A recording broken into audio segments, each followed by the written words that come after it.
આ પરિસ્થિતિનો જિલ્લાના અધિકારીઓ સાથે પરામર્શ કરીને વિગતો લીધી છે.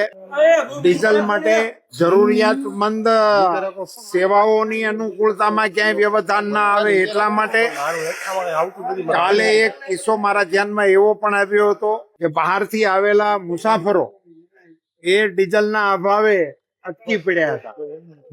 સ્થાનિક તંત્રએ એમની મદદ કરી અને એમને જવાની સુવિધા કરી આપી હતી.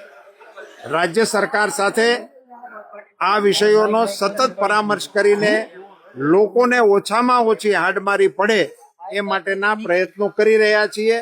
નાગરિકોને મારી બે હાથ જોડીને વિનંતી છે કે આ વર્તમાન પરિસ્થિતિને કારણે અથડામણથી આપણે એમાં લાઈનો લગાડવામાં ન જોડાઈએ, આવતીકાલે શું થશે એવા ભયને કારણે, પરંતુ વિવેકપૂર્ણ રીતે ઉપયોગ કરીએ અને જરૂરત ન હોય તો આ વપરાશનો સંયમપૂર્વક આપણે કંટ્રોલ કરીએ એવી પણ એક નમ્ર અપીલ કરું છું. અત્યારે મારી માહિતી પ્રમાણે 40% જથ્થો આપણી પાસે અવેલેબલ છે.